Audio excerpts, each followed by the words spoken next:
Your sports live here. WBUZ HD3 Laverne. We are the Game Nashville Sports Network. ESPN 94.9. The Fan. 30 years of the best sports talk in Middle Tennessee. It's the George Plaster Show, featuring Tennessee Sports Hall of Famers Kelly Holcomb and young gun Billy Derrick. And now, here's your host, George Plaster.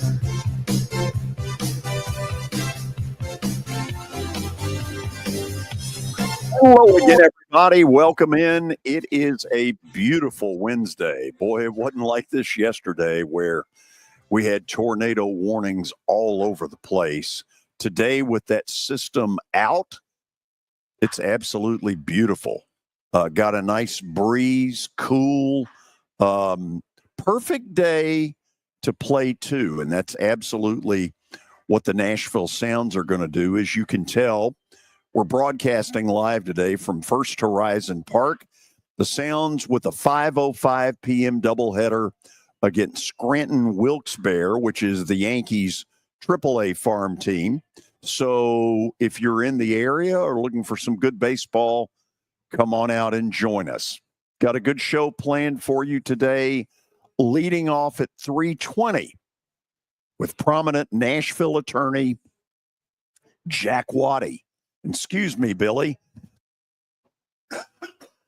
Jack Waddey will join to break down the Zakai Zeigler case. Yeah, I don't know why I got so choked up about that. Yeah, I don't know why that was the case. It is interesting to me. I put out on my Facebook page earlier today looking for people's reaction to the filing of the lawsuit, and I got virtually none, which tells me that there's a little bit of fatigue about this kind of stuff. People are fed up. Yes. When is this going to stop? Kelly, do you have an answer to that? When is this going to stop? It's not going to stop, Billy. It's just starting. And if he wins this case, where does he go from there? That's what I'm interested in asking. And I know that Jack doesn't know that, but where's it going to stop? I mean, if he wins the case, and we always say that the NCAA doesn't win many lawsuits, so where's it going to stop? Because if this keeps on happening, where's the money going to be with the NCAA to keep up these shenanigans? I don't know. Yeah, it's crazy. Kareem Jabbar will be trying to get back into college. UCLA, there's no doubt. Yeah. Anyway, Kelly, how are you? I'm doing good, man. How you doing? You got the coughs, man? What's up? No, I choked on right when I said Jack Waddey. Maybe it was because I was fearing paying legal bills. I don't know. You got a little phlegm going on there, Hoss. I did. So last night, any tornado stuff anywhere near you? No, I called down there when you called me and asked. I called the little girl at my mom's place, and she said both my parents were in their they got them all in the little communion area, and everything was good, and it went towards Mulberry. So other than that, I didn't hear anything. Yeah. There was a point yesterday where, at least with Channel 2, they had 5 different boxes that they were concerned about where they had what they call, I guess, hook echoes on radar, right, which is sort of a telltale sign that bad stuff's happening. I don't know that I'd ever seen that before. Not like Me that. neither. It's this. I mean, it used to be out in the Midwest, and they still get them now, but it seems like we've become the tornado alley here of the last decade or so. Yeah, it's crazy. So, Billy, do you have an update with any substance whatsoever? Yeah, we've got a pretty good update today. It's brought to you by Lori Burnett Leland. You can find her online at mortgageladyusa.com or give her a call, 615-969-350. We start with an update from Hoover, Alabama. There was a rescheduled game last night. There was I guess the tornado watch was late last night. I think they had a tornado watch until 1 a.m. in Hoover last night. So it was supposed to be Mississippi State and A&M late last night. They rescheduled that to this morning. They played it this morning. Mississippi State ended up beating A&M this morning. They will advance to play Auburn. Florida, obviously, yesterday beat South Carolina. They will play Ole Miss later today. Alabama and Tennessee going on right now. The Vols were up 5-2 just 3 minutes ago. It's now 5-4.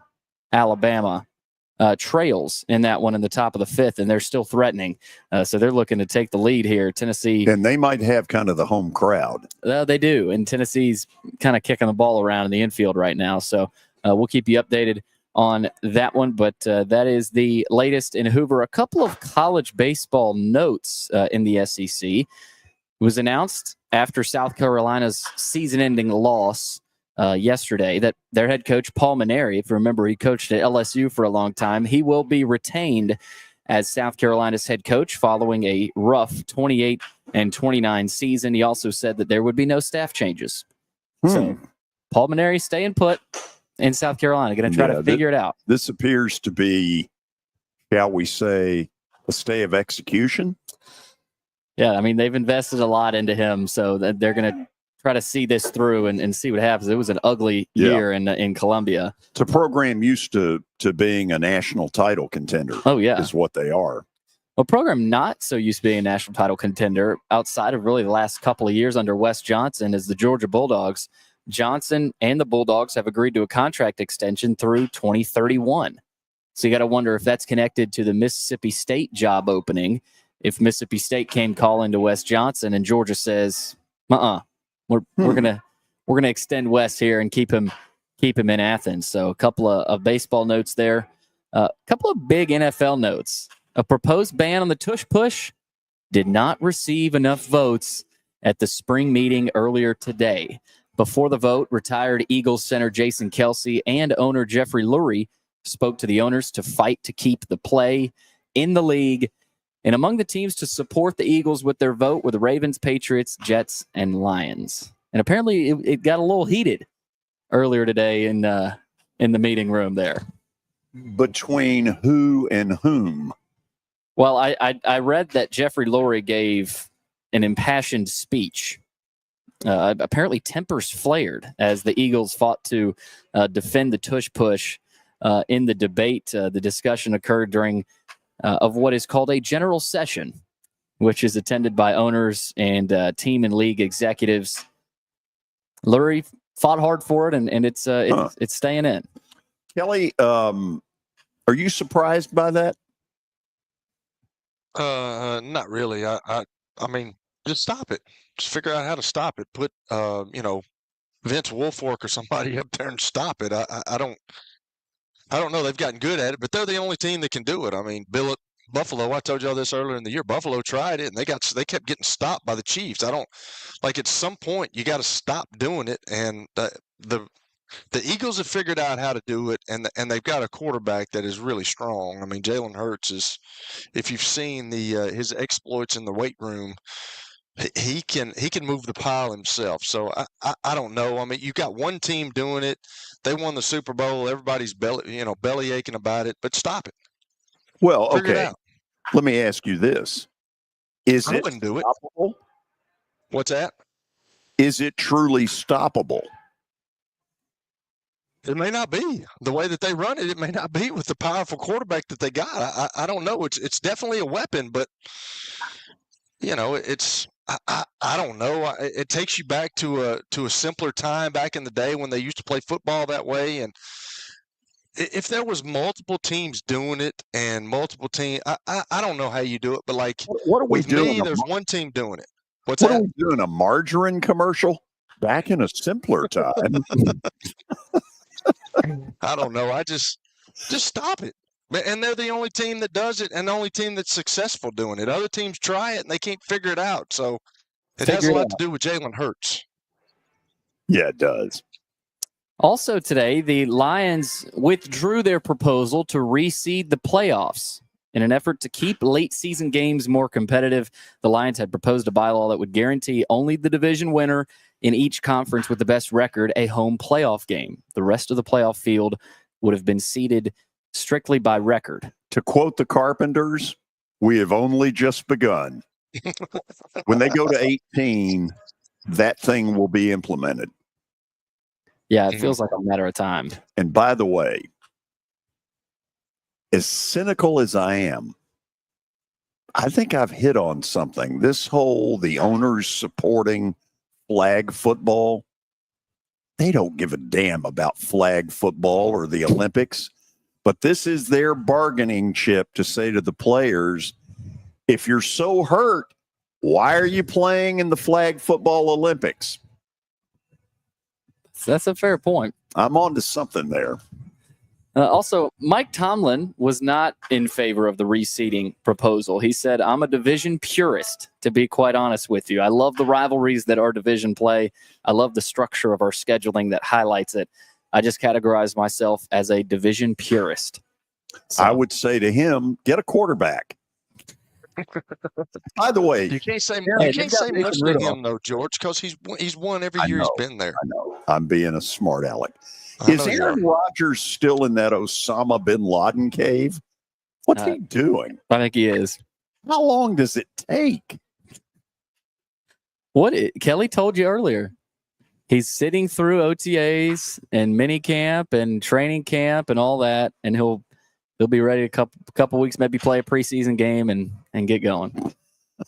He doesn't need like we all know he doesn't need the money. He's played long enough. He's more than likely going into the Hall of Fame. I mean, like, he's just waiting to see what happens, and he's letting all of it play out. And if he can skip all the way to training camp and skip some of training camp, and then somebody call him, that's the perfect situation for him. I think you're right. In college football, Brett McMurphy is reporting with Texas at Ohio State on Fox. It appears that Lee Corso's last headgear game is August 30th, Alabama at Florida State. Of course, Corso is an FSU alum. Would be a fitting last headgear selection. I wonder if they did that on purpose. I have a feeling they did. But because Texas and Ohio State is on Fox, although they've had game day where games are on Fox before, they've right? had both, but there are enough big games early. One can go one place, the other can go the other. Speaking of a big game early, 2026 is going to have a big game early in the season on Sunday, September 6th. Notre Dame and Wisconsin will play at Lambeau Field.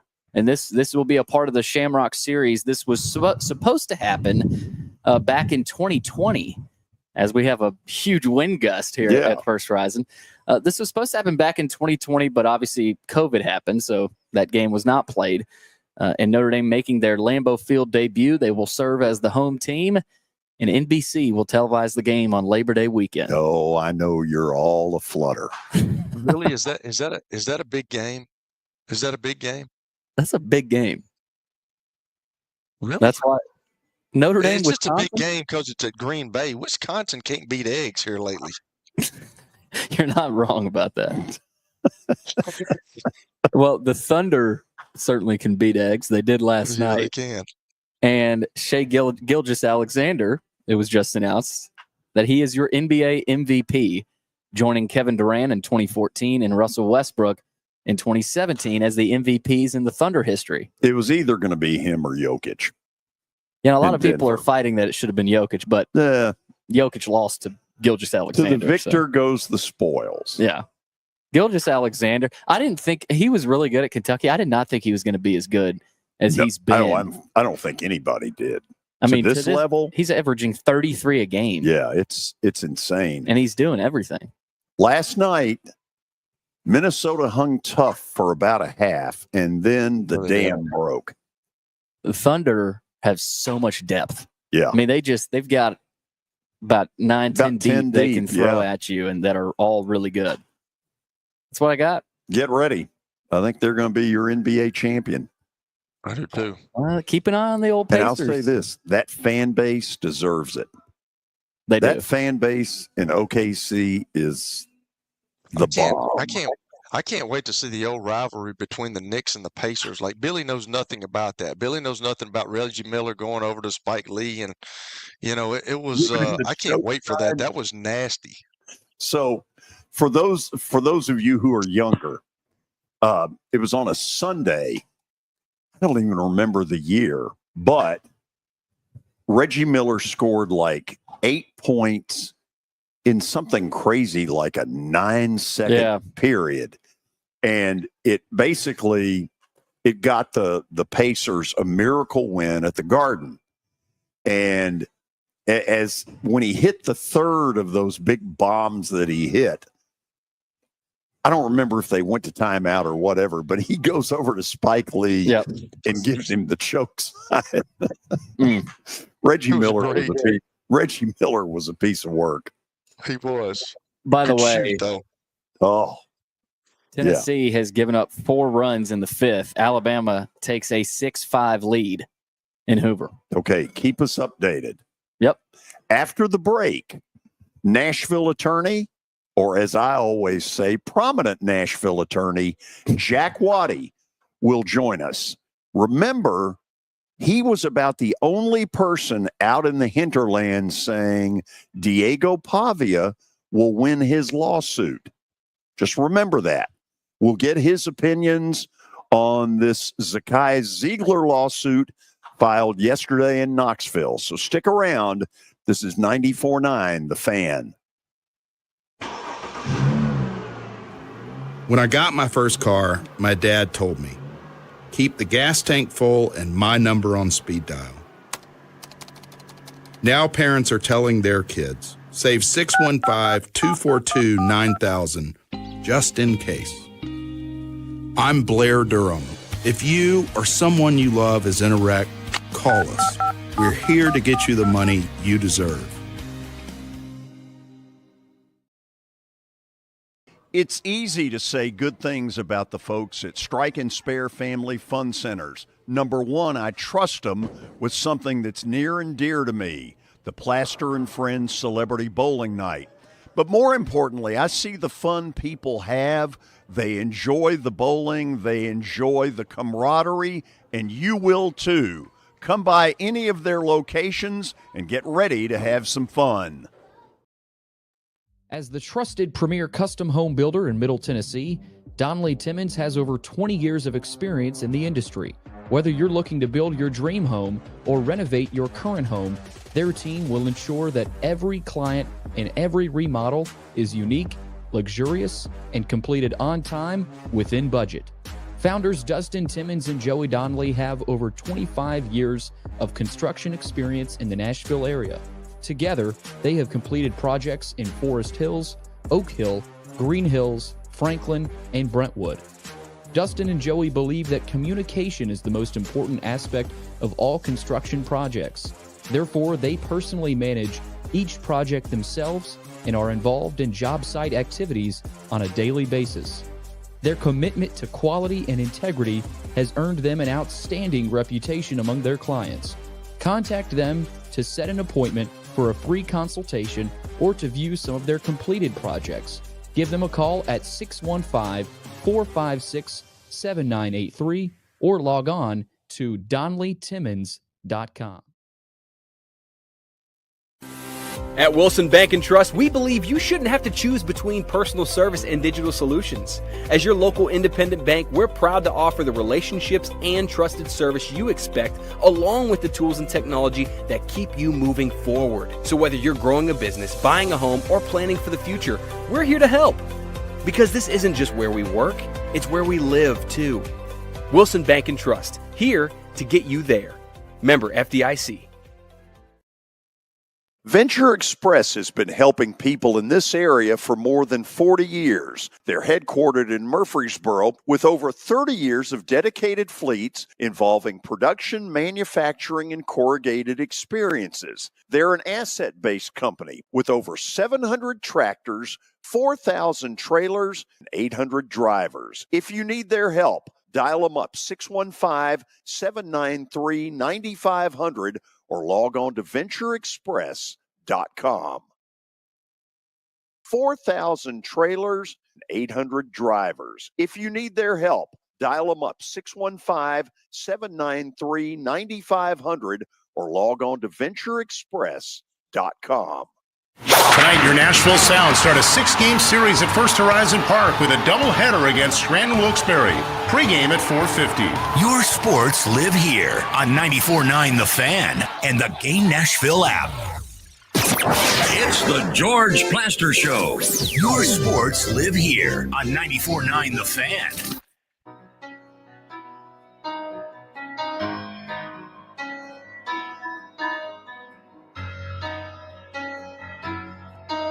We are back at First Horizon Park. Perfect day for a doubleheader. 5:05 Sounds and the Yankee AAA farm team, Scranton Wilkes-Barre, to go at it. So a lot of you already know a little bit of this story. Zakai Zeigler, the really talented University of Tennessee point guard, he and his legal team filed suit yesterday, and I'm going to read exactly where this comes. Otherwise, I would screw it up. Arguing that rules limiting him to 4 seasons in a 5-year window is an unlawful restraint of trade under both federal and Tennessee law. With that in mind, we have asked one sharp attorney, that's my buddy Jack Waddey, to join us to talk about it. It was several months ago that Jack predicted on this show that Diego Pavia would win his lawsuit. Jack, thanks for joining us. Thanks, George. Glad to be here. So let me just go right to it. Does this suit have merit? Yeah, probably. I think so. I mean, I don't know all the facts that go into making a decision on something like that, but it's the very first premise of the contention is that this young man is being restrained by a set of rules put out by somebody in a competitive environment that limits his ability to make money. I mean, what we talked about Padre was this. Padre is not likely to be an NFL quarterback. He might play in Canada, I don't know, but he's not likely to make the $1 million or $2 million or whatever he's making from Vanderbilt anywhere else in the world. Okay. And that's, at this point, that's a commercial endeavor. And his inability to play another year of football was a substantial financial impairment of his. And I guess the Tennessee players thinks the same thing. I mean, he might play in the NBA, but he may not be good enough. He may have a better deal. A lot of these college players are getting a better deal from their college than they are from the NBA as a non-guaranteed contract and going to the G League and that sort of thing. So the foundation from what he's saying makes a lot of sense. I can make money at the University of Tennessee, probably get paid $1 million a year. I don't have a job in the NBA guaranteed. And a set of arbitrary rules keeps me from being able to do that. Jack, is the judge likely to ask his legal team, okay, I get what you want me to do. You want me to give him a 5th year. Where does this stop? Can he, in theory, by what you're arguing, play till he's 46 in college? Doesn't that come up? Yes. I mean, that's been my kind of in the back of my mind. That's been the question I've had since all this started. Once it got to an antitrust question, as an antitrust question, the issue is, why should I be limited on how long I can play? This is no longer an amateur sport. I mean, it's not an amateur situation. It's a question of, can I continue to play? There are a lot of reasons why they shouldn't, but from an antitrust standpoint, there are a lot of reasons why he shouldn't be unable to. But you like my double negative there. Jack, in the world of law, one of the cases that I remember where this happened was Pete Rose was able to get a restraining order against Major League Baseball out of a Cincinnati court weeks before Bart Giamatti handed him what turned out to be a lifetime suspension. Diego Pavia was able to get his suit heard in Nashville.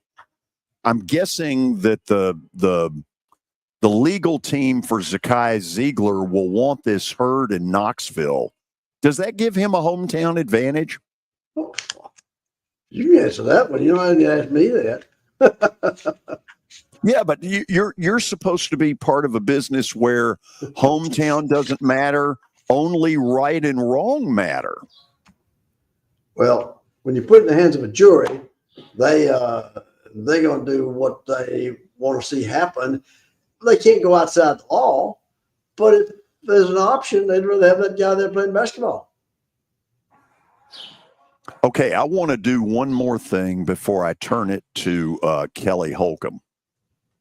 You're a really smart attorney, even if, excuse me, even if you took on my case years ago, you are a really good attorney.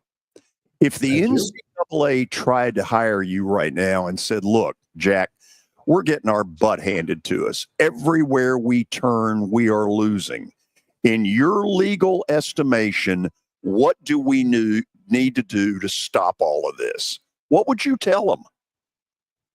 Well, I would try to figure out, I'm not an employment lawyer, okay? So I don't know that world very much, but I think what is going to have to be the resolution is there's going to be some sort of a unionization, like the NBA. The NBA has 30-something teams, but no one team can make any decisions that are contrary to the agreement that they have with the players. So there is a players union, and in effect, there's a league union because they set rules about what they will do and won't do. I mean, they set a salary schedule, they do all that, and NCAA is insignificant anymore. What really is significant is the schools. Now, the NCAA may be the vehicle through which they work, but the schools have got to get organized so they can somehow create either an agreement with their athletes that if you're going to sign an agreement with us, you have to join this union. And I don't know if you can even make them do that or not, but I would say you got to join this union and you got to be covered by these rules. And these are the rules. You play only X number of years and move on because we want young people constantly replenishing. We're not a professional team. So I think eventually we will find that the organization of the schools is going to be what makes it happen. And that is getting organized so that you're working as one body together to control what you will do for the players. And probably they have to get the players to get into a union sort of situation as well and be controlled by a negotiated agreement. Okay, Kelly, try to be nice to Jack, even if he did represent me once. He's way smarter than me. I'm sitting here thinking, I'm like, I just don't understand all this stuff, and I'm way out of my realm here. But I do want to ask a couple of questions. And if Zakai Zeigler, and I asked this yesterday, if he does win this lawsuit, like what is that going to do? Because everybody, you've got guys now telling these young men to go into the transfer portal because they think something like this is going to happen. So this is probably a groundbreaking deal where if Zakai Zeigler does win this case, is the NCAA just going to throw up their hand and say, well, we're just going to group everybody into this? Or is it going to be like, say, another kid from Tennessee and another kid from Alabama? Is it going to be like an individual basis that they're going to have to try each case? Oh, boy, that's a good question.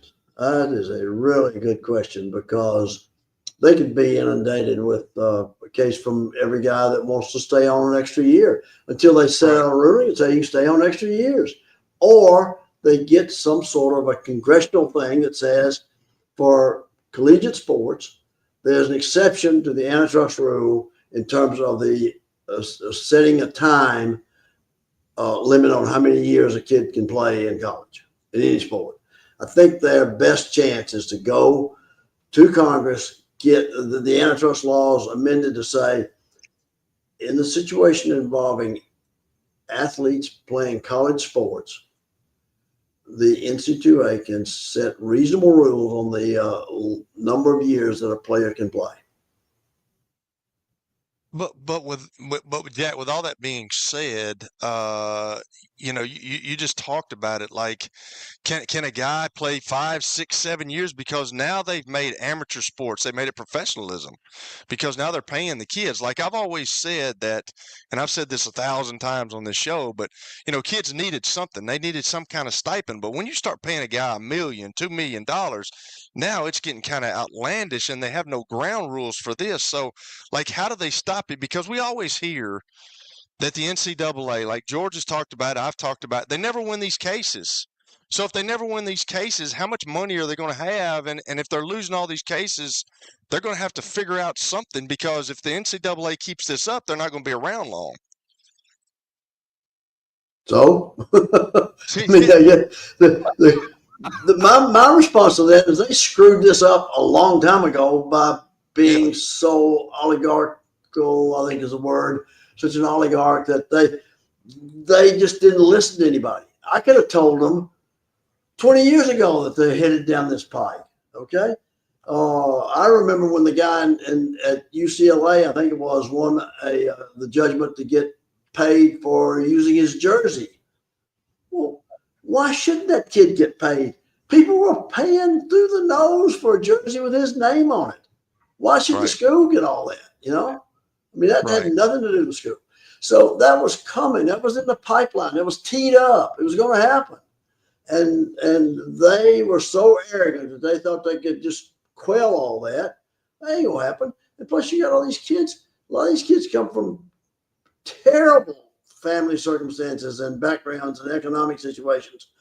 They're not worried about loyalty. They're worried about making a living and making enough money that they can enjoy life. And they may not be NBA players, but they may be damn good college players, and they need to take advantage of it when they can.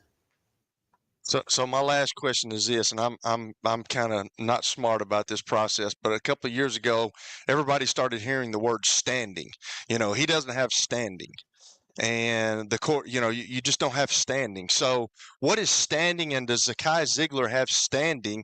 You kind of answered it a little bit earlier when George asked the first question, but it seems like if a judge wants to just not deal with it, he can just say, hey, you don't have standing. But does Zakai Zeigler have standing? He's impacted by this law and how it is in his mind, it's in violation of the antitrust laws. The antitrust laws prohibit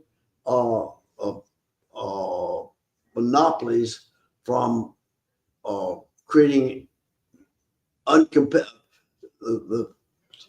How do I phrase this? Groups and entities cannot create monopolies. Well, they have a monopoly on college sports. And if they use that to keep him from being able to play an extra year, and he's certainly impacted, that's what standing means. Am I impacted by what's been done? Jack, appreciate you hopping on. Alberto Ozuna, he's not on the Tennessee baseball roster. He was supposed to be. That was the hope. He transferred in from North Carolina. He was a guy similar to Diego Pavia who had played at the JUCO level and hoped to have been eligible at Tennessee. His hearing obviously didn't work out his way. The judge asked the NCAA lawyer if Osuna's case is the same as Diego Pavia's case, and all the facts say that it is. The NCAA lawyer responded and said it is, but the judge in Pavia's case got it wrong. What does that mean? And is there any chance now that the Pavia ruling gets overturned? Well, it only get overturned if somebody appeals that ruling in that case, and that's time's passed for that. They settled out.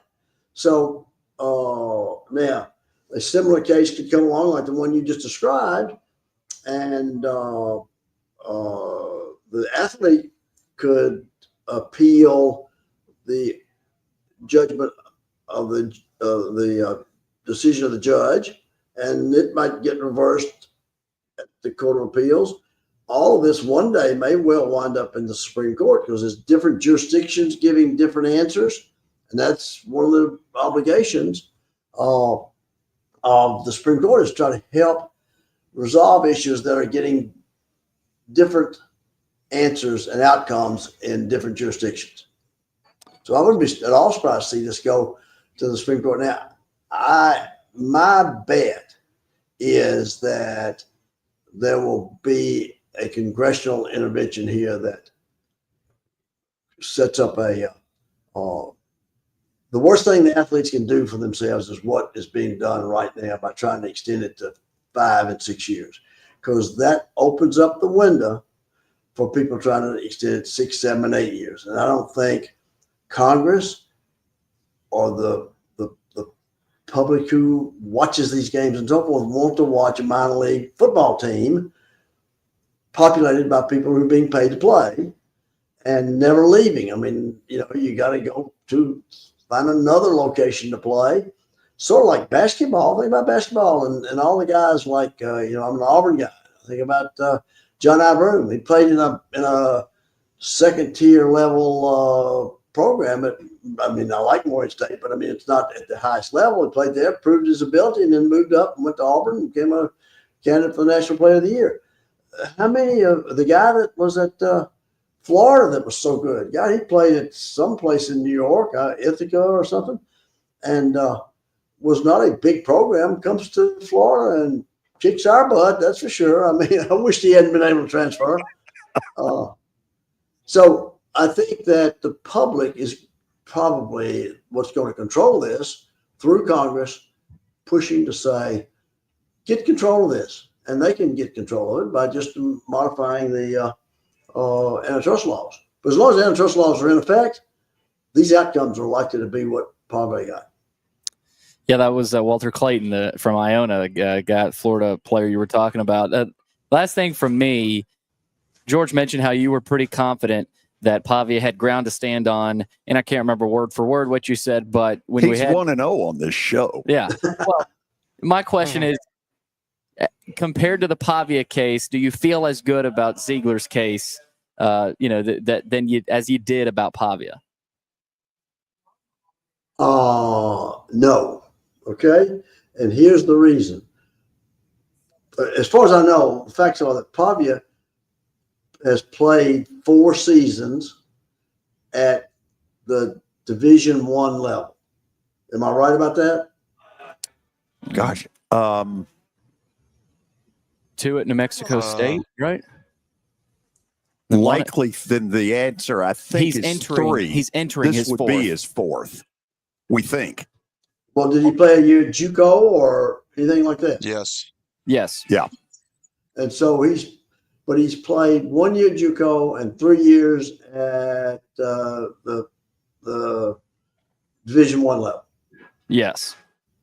I think you get another year. You think Pavia could get another year on top of this? No. You're saying Zeigler? Zeigler will get another year. Yeah. Zeigler's that's who you asked about, wasn't it? Can he get another year? I said, well, has he played 4 years of Division I basketball? Okay, hold on. He has. Zeigler has played 4. And I think he's done. He's done right now. Because the things that Pavia had lined up for him was he was denied a 5th year because for a COVID extension. Really, everybody got a COVID extension unless you were in this JUCO business. And the biggest argument there was if he had gone to a finishing school like they have in New York and Connecticut and those places where you go for postgraduate school. You used to have Columbia Military Academy here where you'd go a year after college to hone your skills if you were a good athlete. And then you go to college and spend 4 years. Well, they were letting people do that everywhere. You really get 5 years of playing time, 1 year at a postgraduate high school thing, and then 4 years at college. Well, he had his 1 year of post high school stuff at a JUCO. What's the difference? But Zeke, the guy at Tennessee, he's got he has had 4 years at the Division I level. I don't think he'll get another year. Jack, first of all, thank you for taking the time. I want to send some billing instructions here. If you decide to bill us, send it to Kelly Holcomb in Murfreesboro. He's got all the money. Yep. Yeah, don't do that, Jack. Sorry. Jack, Listen, I mean, George has been talking about my billing practices for 20 years now. I tell you, he's got more legal advice than you can say grace over. Useless advice, that's for sure. No. Well, trying to get him to follow all the right advice is sometimes a task. Great to talk to you guys. Thanks for having me on. See you. So, Kelly, at Jack's 80th birthday, he had this birthday party where he went around the room to different people. And one of them was a person who said, you know, I go over to Jack's house on Saturday and I watch college football, and he gets to me and he says, George was a handful, you know, goes on. And so finally, when it's time for us to rebut, I raised my hand and I said, I would have gone over to Jack's house to watch college football too, but I was afraid he'd bill me. He is one smart, like that. He is one smart attorney. Oh yeah. This is a really sharp legal mind, and I am thrilled that we were able to get him on here. After the break, we'll talk with the Sound's general manager, Adam English. He's a Kentucky fan. Earlier today, he said, hasn't Zakai Zeigler been there 10 years? It seems that way. We'll go to the break. This is 94.9 The Fan. When I got my first car, my dad told me, keep the gas tank full and my number on speed dial. Now parents are telling their kids, save 615-242-9000 just in case. I'm Blair Durham. If you or someone you love is in a wreck, call us. We're here to get you the money you deserve. This is my buddy Stan Harrison from Apple Collision Centers. Recently, you've been talking to me about companies that have a fleet of trucks and they're always in need of repairs. That's right, George. We understand that nobody likes to deal with the auto body repair process. We try to simplify that at our 3 convenient locations. We work with all major insurance companies. We help to ease the stress of the auto body repair process. We're located in Old Hickory, Hendersonville, and Gallatin. If you need our services, please stop by and see us. And how convenient that we have that in the background. Now, seriously, these are good folks. They do really good work. Give them a holler.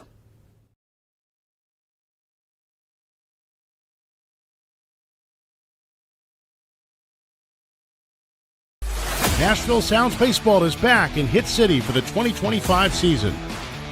Create a summer of memories at the ballpark with weekly giveaways, fireworks shows, and more. Tickets are on sale now.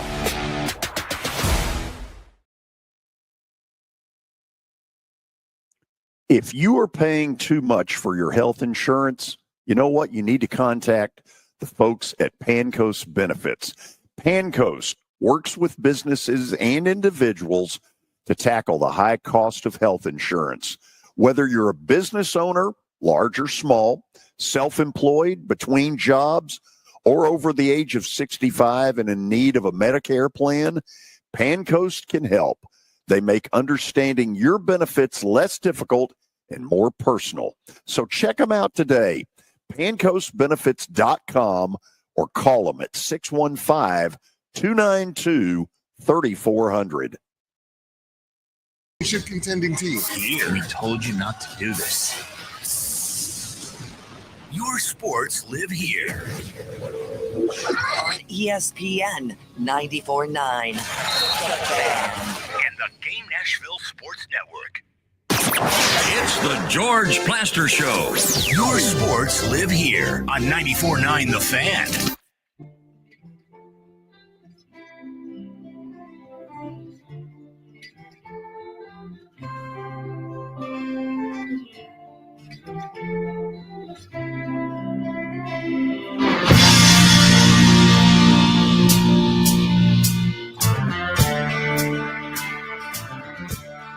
minute, we're joined by Nashville Sounds General Manager Adam English. One of the things I'm going to ask him about, as all of you know, the Sounds were rained out last night with all the tornado stuff. On the major league level, the rule is that until, I believe I'm right, until the lineup cards are given to the umpire, the decision on whether a game gets played or not is in the hands of the home team. In this case, on the minor league level, the general manager. Once the lineup is turned in to the umpires, the game and how it gets regulated, in other words, are we going to play or not, that's in the umpire's hands. Right. And there's some new rules on the minor league level that we'll get to here. I see Adam going about 90 miles an hour to get in here. And so let me grab this and we'll get him ready here quickly. And let me say up front, I'm going to brag on him because I think this has been one of the most creative minor league baseball franchises in America. They have done some really good stuff over the last few years. People say, well, it's a new ballpark, attendance will be better. Yeah, but that new ballpark is now, help me, 10 years old? 10 years old. 10th 10 years old. So the whole honeymoon thing just isn't true.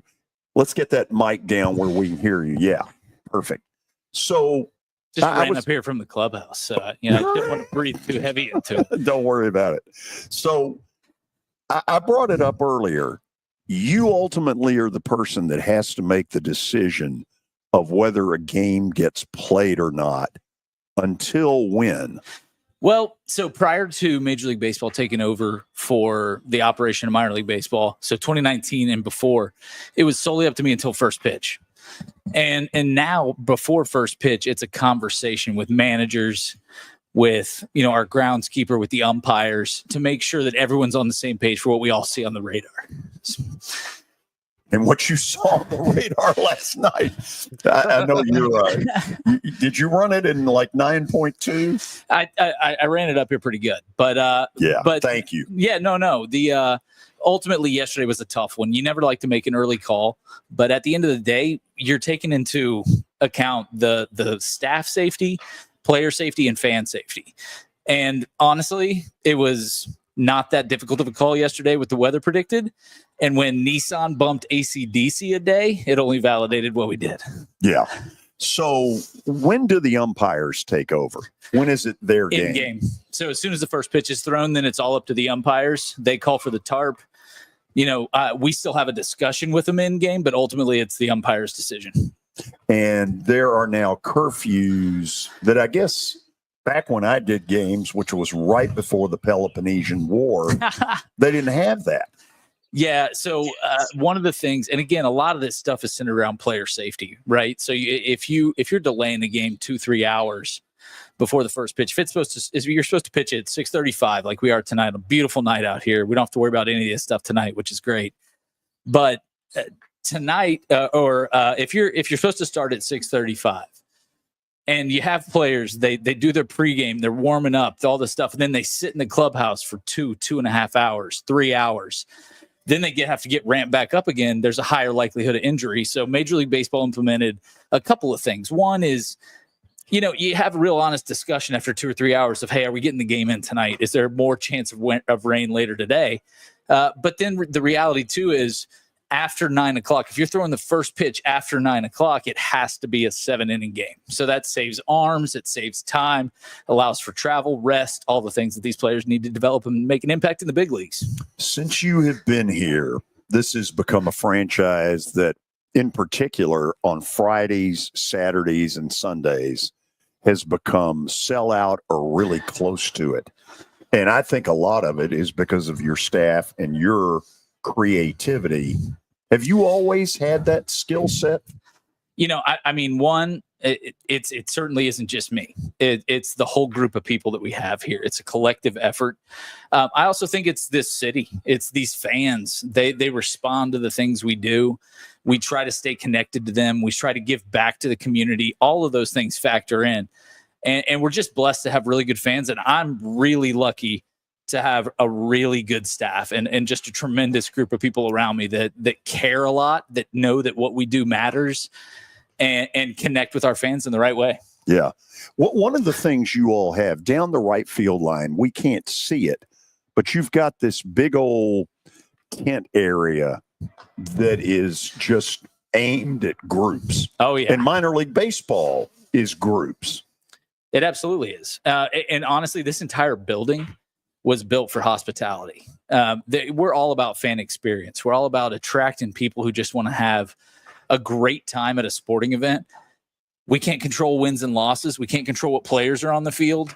And so ultimately we try to control fan experience, and all of that's centered around hospitality. You want to come out with a group of people. You want to eat, you want to drink, you want to be merry and socialize while you're here. So we have party decks, we have suites, we have field suites behind home plate, which I think are some of the coolest in all of baseball. And then, yeah, you mentioned Hit City Hall.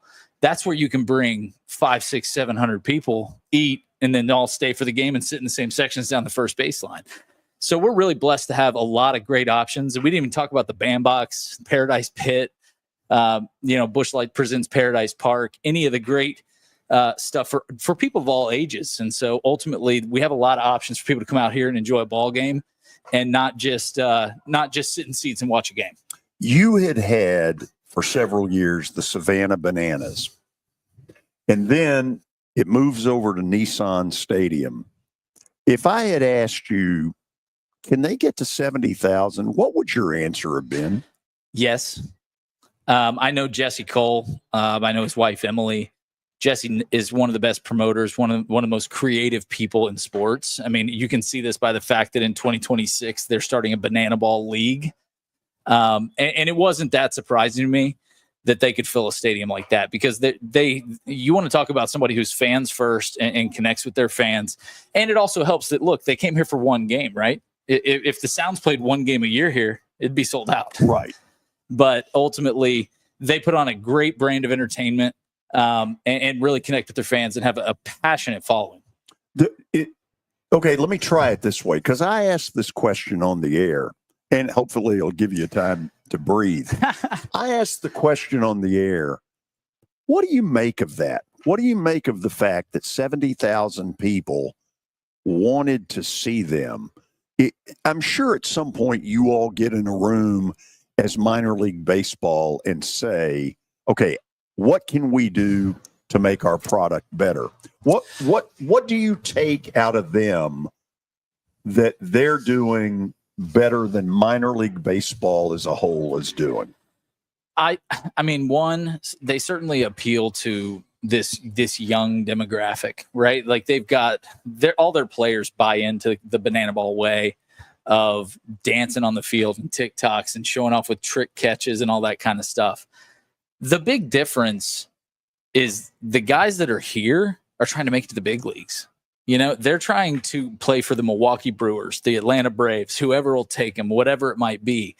And ultimately, there's a difference in trying to come out here and show off and have fun. And I really respect what the Bananas do, but it's far more like a circus than it is like a true baseball game. And look, it appeals to a ton of people. It connects with people. But the number one thing that they do, and this is something I think overarchingly that baseball could do better, is they give their fans access to the players. So the players are interacting with them. I saw a video the other day of Paul Skeen standing in right field playing pitch and catch with a kid in the stands. Like, we need more of that. Yeah. Like that's an unforgettable Right. experience. That's a fan for life moment right there. And again, I think that fan access to players and making fans feel like they're a part of the team is the number one thing that minor league baseball can do. And that's something that the Bananas have absolutely crushed. Okay, last thing, perhaps the most important question. How good will Kentucky Hoops be next year? Look, time will tell. This is a new era we're in. I like my team. I do, and I like my coach. He's got 14 guys on the roster. We got another commit yesterday. And we'll see what happens with Otega Owe. If he stays in the draft, he comes back. That's a big deal to us because he's a special player. But I like my team, and I'm glad I might get to go over and see him over here at Bridgestone next year. That-a-way. I like your attitude. Thank you for having me on, George. This guy's good. Adam English is the general manager of the Nashville Sounds. When you come out here, you will have a good time. Okay, hour number one, almost in the books. Stat of the day, which we will probably butcher, is in the on-deck circle. And then the hardest working man in Nashville sports, that's Mike Organ from the Tennessean. He's in the on-deck circle on 94.9 The Fan. The Nashville Cats are back at Municipal Auditorium. Hey, it's Chase McCabe. Join me and Big Joe Dubin Saturday with our coverage beginning at 4:30 as the Cats take on the Oregon Lightning. 93.3 FM. Totally hits. Totally Nashville. Listen on the air. So don't tell me to chill out. On the web at thegamenashville.com. This team has strategically put themselves back in the mix. Watch us on YouTube or download the Game Nashville app. You have to make those plays. Your sports live here on the Game Nashville Sports Network. Nashville, the semifinals of the PFL World Tournament begin Thursday, June 12th. Former welterweight world champion Jason Jackson takes on rising star the Silverback Thad Gene, plus 2023 PFL World Champ Jesus Pinedo and Gabriel Braga collide in a highly anticipated trilogy match. Don't miss your chance to see the action live June 12th at Municipal Auditorium in Nashville. Visit pflmma.com/schedule for more info. It's the Electronic Express huge Memorial Day sale. Get up to 40% off 4K TVs, home theaters, and Bluetooth speakers. Up to 50% off appliances, housewares, and mattresses. And up to 30% off desktop computers, laptops, and smart home devices. Plus, save up to an additional $1,200 on eligible items. 24 months free financing? We've got that. Shop the Memorial Day sale in store or at electronicexpress.com. Evan, Canty, and Michelle are unsportsmanlike. Why don't you just ride this wave of excitement and positivity until at least Flag Day? Who references Flag Day? It's a big thing in St. Louis. You can't really determine what your team is going to be until Flag Day because the first couple months are an extension of spring training. You're working at the kinks. You're trying to figure out what the identity of your team is going to be. Yeah, don't cast judgments on your team until Flag Day. Unsportsmanlike. Weekday mornings starting at 6 Eastern on ESPN Radio and on ESPN2. Earlier on Clinton and Friends. We are now getting to the point with the 4 teams that are in the conference finals. There is an official shift in what's happening in the NBA right now. Just look at who the players still left are. No Steph, no Bron, no KD, no Jokic, no Kawhi. This is a legitimate changing of the guard in the NBA, and I, for one, am here for it. Clinton and Friends, weekdays from 10 to noon Eastern on ESPN Radio and on the ESPN app. Your sports live here. WBUZ HD3 Laverne. All around the world on the Game Nashville app. We are the Game Nashville Sports Network. ESPN 94.9 The Fan. A Cromwell media station. It's the George Plaster Show. Your sports live here on 94.9 The Fan.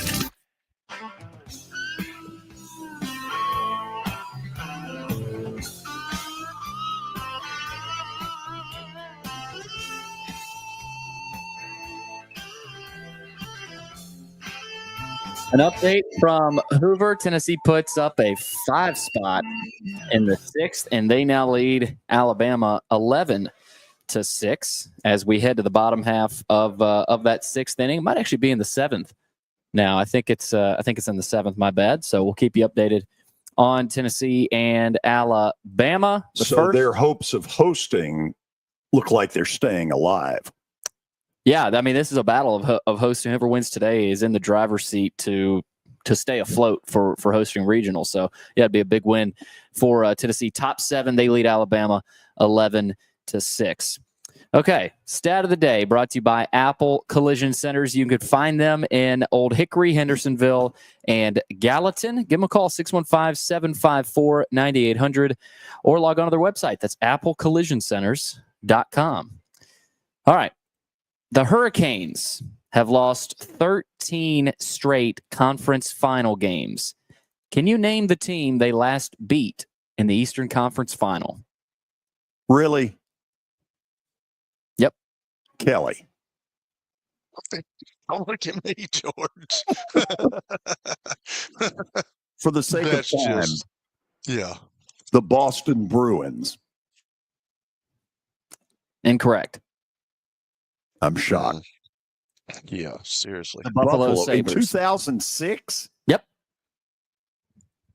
Golly, I was in Buffalo at that time. I should have known that, shouldn't I? That was Okay. where I was living. So we're 0 for the last 2 on this, and we are now officially into the 4 o'clock hour. Not at the Fordyce Center in Bellevue, but at First Horizon Park, where in a little more than an hour, the Sounds will play a makeup of a rainout doubleheader, 5:05 to be exact, against Scranton Wilkes-Barre, which is the Yankees' AAA affiliate. I need to read one thing that Jack Waddey sent me by way of text just a couple of moments ago. So here goes. He said, I think I figured out the answer to the questions that you were asking. I believe that student athletes are going to get to spend 4 years at the D1 level, regardless of what they've done before. The reason for this is that the D1 levels is where you make money. People don't get money for playing JUCO. So if you played 2 years of JUCO, you still should be able to play 4 years at the D1 level because you can get paid to do it. That way, everybody is on a level playing field. I suspect courts might stop it at that. Oh, here's what's interesting, and I want to get Mike Organ to comment on this. Yeah, that is pretty good. I want to get Mike Organ to comment on something, and then I'm going to tell you about what he's up to tonight. Oh, my God. Look at that. How did you get that, Mike? How did you get that, dog? I see that, dude. How did you get that? Oh, we can't hear Mike. We can't hear Mike. Oh, no. This is a tragedy. Hold on. We'll work on this. And, I mean, we've already made progress. I mean, this is the second week in a row that we've actually seen him. So, Billy, what does he have to do to get heard? Well, it's a long process. You got to go to settings and make sure your mic is on. Audio, mic. Okay, so we've got a frustrated for the moment Mike Organ. Frustrated Mike Organ. He is frustrated. Okay, so does he just need to call the station while he's doing this? We can see him talking on the phone? Yeah, call the station, Mike. We probably need to give him the number. 615. You know, as a matter of fact, it is. Oh my gosh, Mike! What a gym shoe operation this is. If Great you gym see shoe, the Billy. phone number on the screen, it's 615-553-0933. Okay, so we'll wait. Let me tell you what Mike's up to tonight. Okay, this is about half crazy. He says to me, I will race NASCAR Cup driver Ricky Stenhouse Jr. in a go-kart race at K1 Speed downtown. Nice. Yeah. That's awesome. Okay. We're about to get Mike on. And when we do, this should be riveting radio. It actually will be very good. As soon as we get the signal back at the station to put old Mike on, and then we'll get this show on the road. Look at that shirt. Kelly, how old is that thing? Old. That's awesome. Okay. Let's say hello to Mike Organ. Let's get him by way of phone. Mike, how are you? I'm good. Can you hear me? We can hear you. Okay, this works. So I want to throw one thing at you before we get to what you're doing tonight. I went on my Facebook account where I got absolutely deluged by responses when Nico pulled his little stunt and exited stage left. Today, I got virtually no response whatsoever to this whole Zakai Zeigler lawsuit. And I'm kind of saying to myself, this is a sign that people are simply fatigued with this and tired of hearing it. What do you think? Exactly what I was thinking when you were putting that out in front, when you were stating that question. People are tired of it. And that's how these things get done is we get shocked and then we accept it. And the next time we accept more because we're not shocked as much. So, you know, what's the old saying, that which we allow today, we embrace tomorrow. And that's kind of what we're doing now is, you know, whatever. Nothing surprises us anymore. And I adopted that philosophy a couple of years ago, basically when the Supreme Court ruling came down. I just said then, anything's game now. I mean, it's, you know, I hate to keep using the wild, wild west, but it's the absolutely accurate description of what's going on. And nothing's going to shock us going forward. So for those who are listening on radio, Mike Organ is wearing a Kelly Holcomb Quarterback Academy shirt. Where in the world did you get that nasty thing?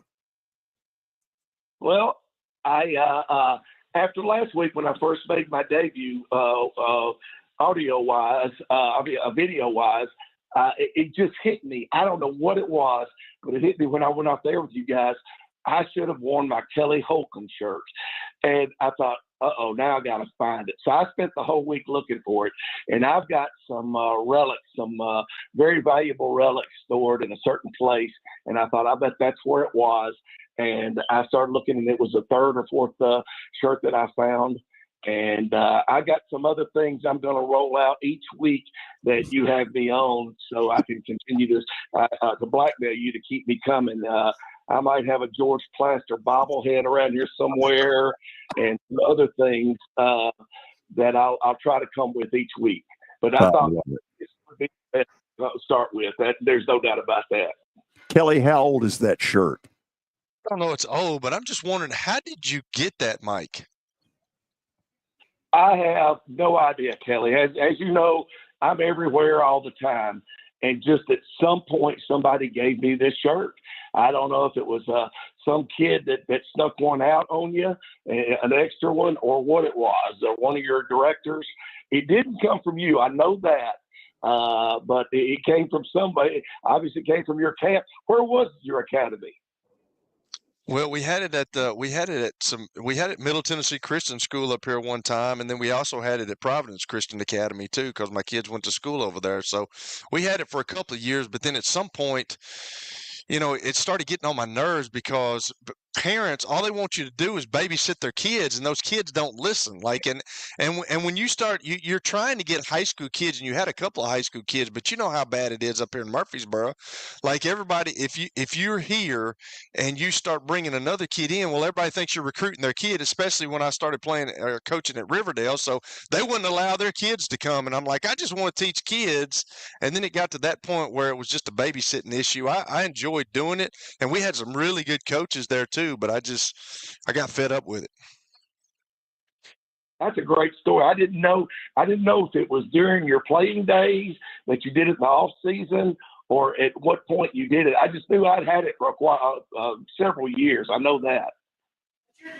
So, Mike, let's get to the important issue, the big go-kart race. How in the world did this happen?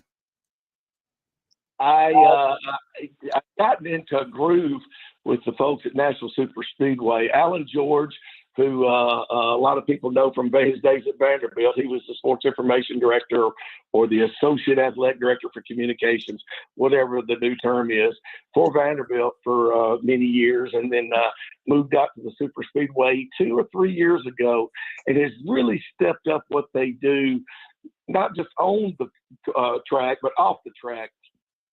This year, since February, since the NASCAR season started, I've had lunch with Ross Chastain twice. I've had lunch with Noah Gregson once at Hattie B's Hot Chicken, where we had the hottest that they have. And last week, was with Ross Chastain again, and and we had I've had breakfast and lunch with Josh Berry. So it's been a really active off season, which I think you got to do that in this day and age with pro sports. Maybe not so much the NFL, but really everything else. You have to keep the media engaged, to keep their attention, and the folks at Nashville Speedway is doing a great job at that. So fast forward to this week. 2 days ago, I get an email. I was getting these things 2 and 3 weeks out.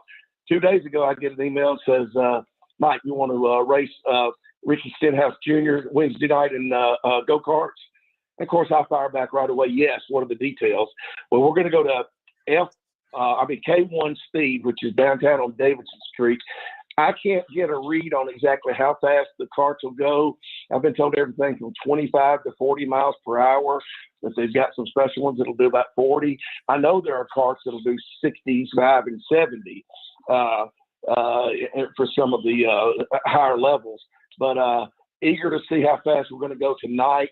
I think I get Stenhouse for a couple of laps. Going to try to run him into the wall and or avoid being run into the wall, because I know that he might do that too. So it's going to be fun, I think. May have dinner with them. I think they're having dinner downtown, and if I can get done early enough, I'm going to head down there. Just got off the phone, or got off a Zoom with Kyle Larson, who's worried about the weather this week in Indianapolis, worried it might affect his doing the double again this year, because rain is in the forecast for Sunday, and he's going to try to do the Indy 500 and the Coca-Cola 600 both Sunday. So got to get that written and wrapped up, and then going to try to head downtown. Kelly, what do you got for Mike? I know this shirt thing has messed you up, but it's kind of messed me up. I'm trying to think, but hey, I was going to tell you a story too, because you're talking about this racing that you're about to go do. That's one of the funnest times I've ever had in my life. When I was in Indianapolis, they invited us, they invited the quarterbacks, and we all went over there one day, and these things went like 50, 55 miles per hour, man, and it was crazy. And we had to sit into a introduction deal that they put a suit on us. We had to watch a video. They put a big helmet on us, and it was like they just let us race for hours and hours. And the only thing I can remember about that is one of the races, and I think we all won one, but one of the races, Peyton T-boned me into a corner, and I almost got up and fought the guy because it hurt so bad. Like I had some traumatic brain injury from how bad he hit me, because I was going around a turn, and then all of a sudden he just clobbered me, and it felt like I almost broke my neck. So that if that's what you're going to, Mike, you're going to have a really fun time, because it's awesome. I don't know if you've ever done it, but it's a cool deal. I have done. There is one out here. There was one out in Hermitage, right next to the bowling alley where George has his event. It is now Planet Fitness, but it used to be a race car. It used to be a go-kart track. I think those did 20 to 25. I think these go considerably faster. And when you were telling me that, it wasn't that long ago that you played, Kelly, but it was long enough that I doubt they would allow quarterbacks or any NFL players. I don't know if the union or the teams would allow players, and especially quarterbacks, to do that today. They don't want them riding motorcycles in the off season. They don't want them water skiing. There's so many things they don't want to do. And for the exact reason you just said, I wouldn't be surprised if that wouldn't be allowed these days. Yeah, Peyton was just laughing his rear end off too, because I mean, it literally about broke my neck, and he thought it was so dadgum funny. So, are you going to the you're not going to the 500, are you? No, I'm not. I wanted to go. It was a little late in the game that I got started on that. With so much else going on. So I'm going to try to go next year. It's on my bucket list. I've done a lot of things over the years. That's one thing I haven't done that I want to do. So instead of trying to rush it this year, I'm going to try to set it up next year. I want to help our staff with spring fling, and I'm going to do that at least through tomorrow, which would have made it difficult. I want to experience the whole thing up there. I enjoyed talking to Larson a while ago about what the week is like. It's not just the 1 day race. It's just not like 1 week. It's 2 weeks, and you know that because you were up there. So I want to just plan it out better next year. Well, if you need somebody to go with you or to take you up there sometime, I asked my son yesterday if he would be interested in doing that because I literally live 2 miles from the racetrack, and I can remember going over there, and I took my parents down the night before the race one year, and it is an absolute zoo. There's so many thousands of people that camp out behind there, and they stay there. Those people love that race, and it's kind of a little more. It's a little bit more civil now than it used to be because used to when they let those people on the infield, they had a mosh pit down there, and when it rained, it was awful. And they've kind of cleaned that up. But there's so many people that go to that race, Mike. And when you go for the first time, it's an experience. I went 6 years in a row, and it's an experience. So let me ask you: do you think that Joseph Newgarden has a shot to win this thing for the third straight time? Because I don't think anybody's ever won it 3 years in a row. I thought he did until yesterday, Kelly, and he got what happened? His car off again with an illegal adjustment. Penske almost cleared house today. I wouldn't say cleared house, but he made some noise today. Roger Penske did. He got rid of 4 or 5 people, and I'm talking about some top people. So he's tired of it, and so it's going to move Joseph back to one of the black 2 spots. I couldn't tell if it's last or next to last, but he and his teammate are going to both be back there. So he's going to probably have to fight his way through. But in IndyCar, if you've got a good car, you can fight your way through because those cars are capable of going so fast. So I still think he's got a very good chance, but I think this diminished it by 10 to 20%. With what happened yesterday, and very disappointed in it that an operation like Penske would let this happen the first time, and especially the second time. What did first of all? What? Tell me again, because I didn't hear you. What happened to his car? I knew he was having trouble earlier in the week, and then when he went to trying to qualify, I knew something was wrong with the car. But what happened? Well, it's odd. It must have been a weight thing because it was the device that's in the back that is designed to absorb the shock, which you're talking about a while ago with the go-karts, and they had lessened the weight somehow or made some illegal adjustments to it. And there was no excuse that they didn't know what it could be, what it could and could not be. And so that was they discovered it, I think, on Sunday, and then they levied the punishment on yesterday. So yeah, he's moved to the back. Both of them lost their pit row boxes, and both teams were fined $100,000. So it was not a small deal. And the tragedy, like you said, Joseph is trying to become the first 3-time winner of this, and he would win it 3 times consecutively. And if there won't be any way to know if this prevents him from it or not, unless it's like really close, I guess. But if this is something that plays a factor, it's really disappointing.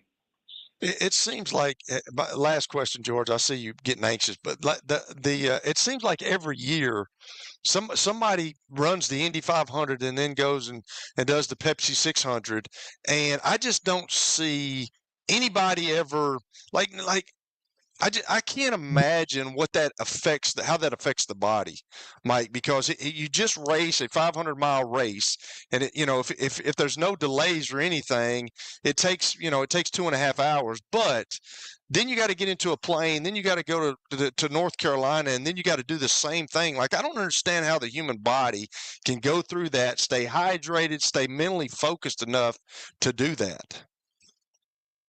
Yeah, I don't think just anybody could do it. You've got to have the fortitude and the makeup physically of somebody like, I think, a Kyle Larson who's going to try it does. Kyle Larson is a small guy, but you can tell he's muscular. He doesn't have probably an ounce of fat on him.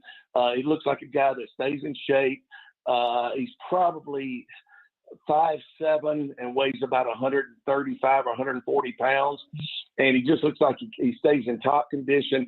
He's used to a lot of extra work. He races every week, not only on the Cup Series, but he finds every race. There's a race within 100 or 200 miles. He'll go do it and then come back to the site. He'll go do dirt races or whatever, dirt tracks or whatever else that he can find. So if there's a guy right now that can do it, then Kyle Larson's that guy. But you're right. Think about it. That's 1,100 miles of racing. Think if you start from Nashville and go west, where are you going to end up 1,100 miles? I shouldn't throw that at there because I should have figured that up, but it's a long way. And racing in the two fastest cars there are, an Indy car and a NASCAR Cup car, it's just, yeah. And on top of everything else, you throw in a 2.5-hour plane ride, like you said. For me, if I go on a long trip, when I land, I'm done for the day. I mean, I basically go to the hotel and recruit from the plane ride. He's going to get out of the plane and race further than he just did. He's going to race an extra 100 miles than he just did. So it will be an amazing feat. He couldn't do it last year because rain impacted both races, made them delays. The Indy 500 was delayed by 3 hours. So, and then he gets to Charlotte and it's rained out too, or it's going through a delay. But if the weather's better, and it can't be any worse. Last year was the third rainiest 500 in history. So even if it does rain up there, it won't be as bad as last year, likely. But it's definitely something that's gotten the attention of everybody. I mean, he was on Good Morning America yesterday, and it's just been on national media that IndyCar or NASCAR don't normally get. Mike, it's always a pleasure. We've got a local kid that just qualified for the U.S. Open on June 12th through the 15th from Dixon. He's playing at Ole Miss right now. Cameron Tankersley. What can you tell us about this kid? Cameron's a great golfer. He was, I won't say that he was a prodigy like Blades, like Brian Blades was, but he was in that group. He was, he wasn't quite as good, but he was on that level. I'll say that. This is not a surprise to anybody that knows anything about Cameron. Cameron has qualified in the past out at the Grove that we have, and he's come close with the Open, I think, before. When he went to Ole Miss, he was one of the top golfers in the country, and he's just continued to ascend. So this is not a shock.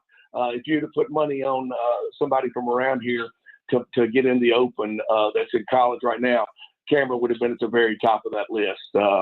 And he got in the amateur a few years ago and did really well. So expect big things out of him and the kid from UT who got in.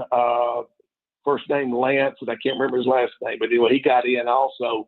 Also at Bent Tree, they both played at Bent Tree, and they finished tied with each other and got in by finishing in the top 8, I think it was. All right, we got some breaking news. Cam Ward's deal is done. According to Jordan Schultz, the Titans and Cam Ward have agreed to a 4-year, $48.75 million guaranteed rookie contract, including a $32 million signing bonus. And Kelly, that's essentially a slotted deal. It's not like there's really a ton of negotiation. Yeah, it's a slotted deal now. Everybody else, the second, third, fourth pick can kind of go off that. So that's kind of crazy. $32 million. Did you say $32 million guaranteed, Billy? Yep, $32 million signing bonus. Pretty signing sweet bonus for a first contract. Wow, that's huge. Mike, I know your signing bonus is slightly less, but somehow you'll find a way to be back with us next Wednesday. I'm going to get Billy to work on the microphone. We're so close to a technological breakthrough. Yeah, and I think Billy, this is not Billy's fault. He got me on the air, so I appreciate that. And I'll come strong with something next week that will be related to the show, and we'll have hopefully we'll have both entities working. Oh, Lord. Mike, thank you as always. Great stuff. Thanks, guys. I've said it before, and I'll say it again. Awesome. Shame on me. I should have done this 15 years ago to have Mike as a regular on our show. We'll go to the break. When we come back, we're headed down to Hoover to get the latest from the SEC baseball tournament. And we'll be out of here today by about 4:45 because Sounds Baseball will take over. This is 94.9 The Fan. When I got my first car, my dad told me, keep the gas tank full and my number on speed dial. Now parents are telling their kids, save 615-242-9000 just in case. I'm Blair Durham. If you or someone you love is in a wreck, call us. We're here to get you the money you deserve. It's easy to say good things about the folks at Strike and Spare Family Fun Centers. Number one, I trust them with something that's near and dear to me, the Plaster and Friends Celebrity Bowling Night. But more importantly, I see the fun people have. They enjoy the bowling, they enjoy the camaraderie, and you will too. Come by any of their locations and get ready to have some fun.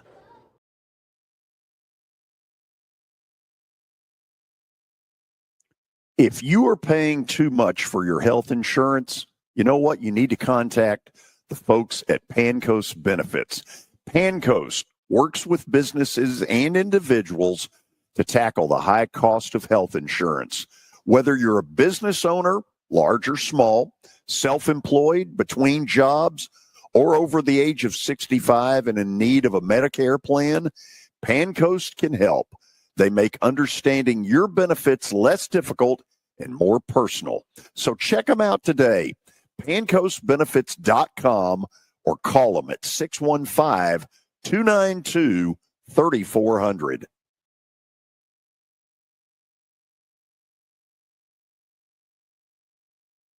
Venture Express has been helping people in this area for more than 40 years. They're headquartered in Murfreesboro with over 30 years of dedicated fleets involving production, manufacturing, and corrugated experiences. They're an asset-based company with over 700 tractors, 4,000 trailers, and 800 drivers. If you need their help, dial them up 615-793-9500 or log on to ventureexpress.com.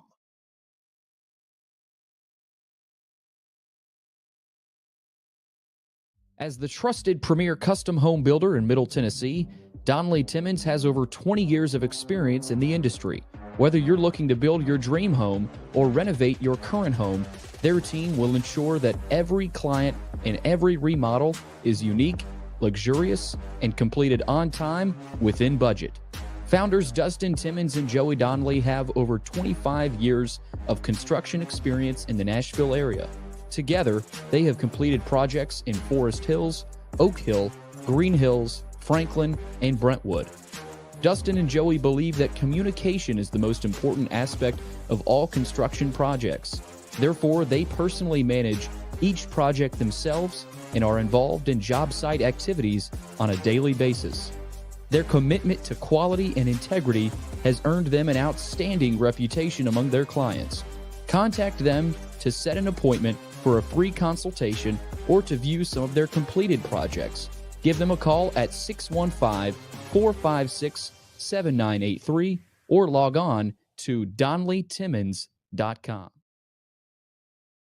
Give them a call at 615-456-7983 or log on to DonnellyTimmons.com. Tonight, your Nashville Sounds start a 6-game series at First Horizon Park with a doubleheader against Scranton Wilkes-Barre. Pre-game at 4:50. Your sports live here on 94.9 The Fan and the Game Nashville app. It's the George Plaster Show. Your sports live here on 94.9 The Fan.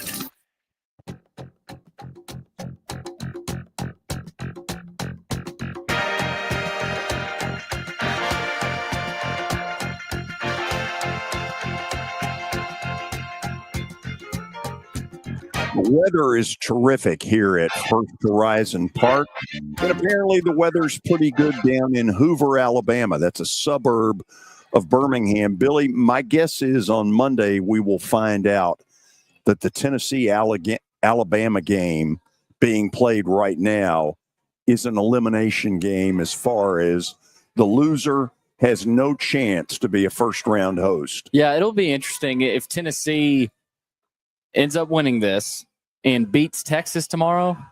They'll be hosting. Yeah, you would guess they'd be hosting. That should be enough. But if they lose to Texas tomorrow, what happens? Then they probably open themselves up to a few more questions. But this is a big game, and Tennessee just hit another homer, by the way, to go up 12-6 in the bottom of the eighth. So in a ballpark that is not a home run paradise at all. That is a tough cavernous park. Yeah.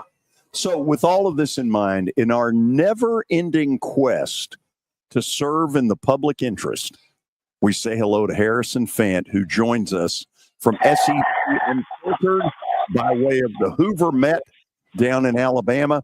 Harrison, thanks for taking the time. Do you think it's an elimination game? Possibly. Thanks for having me first off, of course. Pleasure to do this and give some insights from Hoover after you just said another home run for Tennessee that extends the lead. But I wouldn't say it's an elimination game necessarily. Well, I guess more so for Tennessee. But like you said, if they beat Texas, they assuming they hold the lead here, then they beat Texas. I think they are in that conversation to host.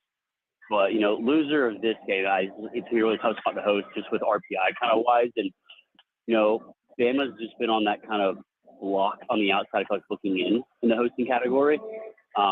It's just I feel like there's a silent but deep 14 through 18, 19 of who those rankings would be for those last couple of spots. So it's really intriguing. It's certain things play out around other conference tournaments like the ACC especially. Harrison, for a Tennessee fan who maybe has not kept up with the rest of the world in college baseball, who are the teams they ought to be rooting against right now? Rooting against right now, I guess, in terms of, for hosting? Oh, yeah. I think one of them that comes to mind mainly for me is Georgia Tech. Georgia Tech's kind of on that bubble of hosting as well, winning the ACC tournament, going from somehow unranked to number 16th in the country and being the ACC champion, but still, ranked behind Florida State, who did not win the ACC and the sixth ranked in the country. But another couple teams, obviously, I think Ole Miss on that bubble as well. Bama's on that bubble. Clemson, honestly, is a little bit on the bubble. They just won today against Virginia Tech, I think just shortly ago. Northeastern's a weird one on that bubble, I think, too. I think it's just kind of a strength of just resume as a whole and kind of their ballpark, I think, can only hold about 3,000. So I think those things are taken into consideration as well. Kind of venue it is, too. DBU's on that bubble line in NC State as well. So it's just in Florida. I think Florida's another big one. I think, Florida wins here today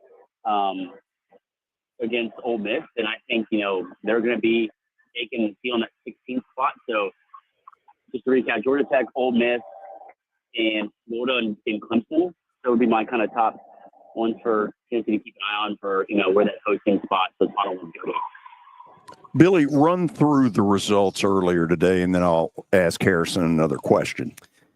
Yeah, Mississippi State fell to Texas A&M. That was a blowout. I think that ended up 9-0 there in that one. And then, of course, you have Tennessee up on Alabama right now, 13-6 in the bottom of the eighth. Harrison, what does that do for A&M as far as their chances? Yeah, I mean, it only helps. They're fighting an uphill battle from here. I think they need to go on a run for sure. I think to really put them in a spot that gives them some comfortability, they got to win 3 games, which coming into the tournament, Chris Phelps and I did our SEC tournament preview and, bracket predictions. And both of us had Texas A&M beating Mississippi State. I thought the winner of that game would go on a run. But I do have Texas A&M beating Mississippi State like they did, and then upsetting Auburn, actually, but then falling to LSU, a really rested, full-staffed LSU with a probably get, Tate Anderson, tough spot. But I do think that if they go on a run and win 3 games, they're going to be in the tournament. the NCAA, field of 64. But there's, like I said, a lot of factors that I think consider into that. But I think they're going to get more of a nod than, a mid-major team on the bubble, just because they play in the SEC, the talent they are, and, being the preseason unanimous number one. Kind of give us, if you will, a little bit of the sense down in Hoover. Since they've gone single elimination, we know the coaches went ahead and kind of rubber stamped it and said, let's do it. How do the fans feel about it? Yeah, I haven't talked to a ton of fans about it, but I know, it's one of those immediate reactions, as a fan of the game of baseball, that, it's kind of hard to plan. And Chris and I talked about this before coming in, and this was my biggest, fear, was that with this shift to the, single elimination, everyone makes it. It's great for the league. Everyone makes it in the postseason, gets an extra game at least, and can be included in the tournament. But it makes it hard for fans because, we talked about, the Kentucky-Oklahoma game. It felt like there was more people working the game than there were fans. And granted, it's the second game of the day. Alabama played the first one on day one at 9:30 a.m. against Missouri. There's some Missouri fans, family and friends, I think, also diehard that kind of travel really close to when to come. But Alabama is 45 minutes down the road, I think, and I was impressed with their turnout, considering it's at 9:30 in the morning on Tuesday. But like I said, for Oklahoma, it's about 10 and a half hours. And, same on Missouri, it's an 10.5 hour drive. It's hard to plan that in the middle of the week when, people work, have jobs, the travel logistics of it, when you're not sure if you're going to, get one game or, 2, 3, 4. It's just really hard. Previously, before they expanded, you had a couple of those 4 playing games, and then it was double elimination. So it's hey, we can come watch, last year was Mississippi State, Ole Miss, we can come watch our rivalry. And if we win, we'll get 2 extra games. You can plan for that a lot easier. I think the difference is diehard programs for baseball, like LSU, Tennessee. I think Texas will show out big just because of the first year in the SEC and obviously winning the SEC regular season. But, those diehard programs, I think Arkansas, it's far, I think they'll travel a good bit. But it just puts, I think, fans in a tough spot. Harrison, appreciate you taking the time again with us. Taking a look at the rest of the bracket, this next game coming up, Georgia and Oklahoma, should be a good one. Oklahoma is in the tournament, so is Georgia.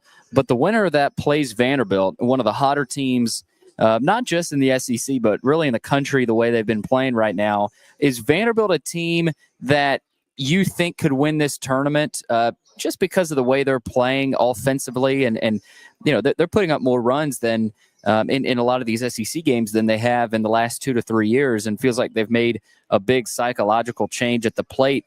Who do you like in that top part of the bracket? Is it Texas you like, or do you think Vanderbilt is a team that you could see in the championship potentially? Yeah, great question. I think the bottom half of the bracket is a lot more loaded from the sense of, depth and how I think the bracket's going to play out. But at the top half, I really do like Vanderbilt in this situation, and that's because of the double bye, heavily so. The offense has been playing a lot better than, their season stats have kind of shown being, bottom third of the SEC. I think they're about, 14th, 13th in batting average. They're, 14th, 13th in, I think, home runs as well, and that, can accumulate to RBIs too. But they're in a situation where they're playing a lot better offensively, and it's only helping the pitching, which is the pitching. And we said going into the season, for Vanderbilt's floor is going to be the pitching staff, because that's just kind of their pedigree, who they are as a program. Tim Corbett's the coach, how they recruit and everything. And it really has been just created a ginormous floor. It's so high for Vanderbilt, and the offense has been what dictates how far they go in the postseason. And the offense picking up the last, couple weeks has been tremendous for them. And with that double bye, like I said, you get a basically traditional starting rotation weekend for the team. You get J.D. Thompson game 1. You'll have Cody Balker probably in game 2, which would be the semifinals. And then with Connor Fennell in game 3, who's been phenomenal, I think, almost the entire season. The Dayton transfer, started the bullpen, they put him in the starting rotation on Sunday. Lights out, it feels like, and just given Vanderbilt quality start after quality start. And then, he goes to the bullpen, it goes out of the bullpen first with the Thursday through Saturday weekend, this past weekend before the tournament. It goes 5 innings in the bullpen. Just the flexibility they had to do that. And I think the depth they have in their starters and how good the offense has been playing the past few weeks compared to the season, it puts them in a really good spot. I have them in the championship game, but losing to LSU. Harrison, thank you. Great report. Hope we can do it again with you tomorrow if you've got the time. But most importantly, thank you. Yeah, absolutely. No, I've enjoyed doing it, and we'll make it work tomorrow. Find a way. We're sitting up here on the hill just watching some good baseball. There's a good crowd atmosphere. Fans are loving it. There's a lot of shade in the stands right now just with, I think, the overhang from the stadium. So a lot of fans are getting some shade, which I think is nice for everybody. But constant breeze here, and hopefully, have some good weather the rest of the week. Yeah, I'm envious. Thank you. Yeah, talk to you tomorrow. Harrison Fant from SEC Unfiltered joining us on the show. We'll take a final break. Then we'll have Plaster Bet of the Day. And then we'll turn it over to the play-by-play voice of the Nashville Sounds, Jeff Him. All of that and more on 94.9 The Fan. When I got my first car, my dad told me, keep the gas tank full and my number on speed dial. Now parents are telling their kids, save 615-242-9000 just in case. I'm Blair Durham. If you or someone you love is in a wreck, call us. We're here to get you the money you deserve. This is my buddy Stan Harrison from Apple Collision Centers. Recently, you've been talking to me about companies that have a fleet of trucks and they're always in need of repairs. That's right, George. We understand that nobody likes to deal with the auto body repair process. We try to simplify that at our 3 convenient locations. We work with all major insurance companies. We help to ease the stress of the auto body repair process. We're located in Old Hickory, Hendersonville, and Gallatin. If you need our services, please stop by and see us. And how convenient that we have that in the background. Now, seriously, these are good folks. They do really good work. Give them a holler.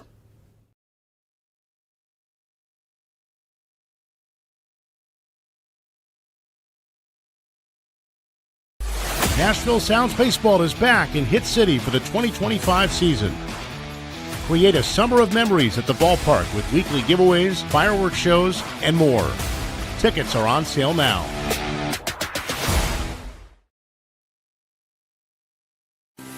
At Wilson Bank & Trust, we believe you shouldn't have to choose between personal service and digital solutions. As your local independent bank, we're proud to offer the relationships and trusted service you expect, along with the tools and technology that keep you moving forward. So whether you're growing a business, buying a home, or planning for the future, we're here to help. Because this isn't just where we work, it's where we live, too. Wilson Bank & Trust, here to get you there. Member FDIC. NashvilleSounds.com. At Wilson Bank & Trust, we believe you shouldn't have to choose between personal service and digital solutions. As your local independent bank, we're proud to offer the relationships and trusted service you expect, along with the tools and technology that keep you moving forward. So whether you're growing a business, buying a home, or planning for the future, we're here to help. Because this isn't just where we work, it's where we live, too. Wilson Bank & Trust, here to get you there. Member FDIC. It's the George Plaster Show. Your sports live here on 94.9 The Fan.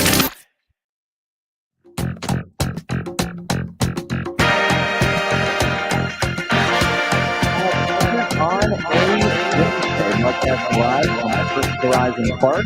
Time now for Bet of the Day, brought to you by Bart Durham Injury Law. We take a look at what happened last night. The Thunder covered the 7.5. The Carolina Hurricanes did not win. Here's where we're going tonight. I'm taking the Knicks at the Garden for one big reason. They haven't played since Friday, and a team that lacks a little bit of depth is going to be helped by that time off. The Garden will be electric. I'm taking the Knicks minus the 4.5 against an Indiana team that I think is going to win the series. In hockey, this one I have really agonized over, but Edmonton is on a roll. They've got Connor McDavid. They've got Leon Draisaitl. Those are 2 of the 5 best offensive players in the game. As good as Dallas has been, I'm going Edmonton. Kelly, that's our show. All right. Y'all have a good one. See ya. Billy, try to behave. Thanks, you too. Yes. Okay. So great weather for the next hour and a half. You'll have time to get out here and be a part of all this. Danny Evans will join us tomorrow. We'll get reports not only from the SEC baseball tournament, but also from the spring fling as we continue to take you everywhere in the world of sports. See you tomorrow.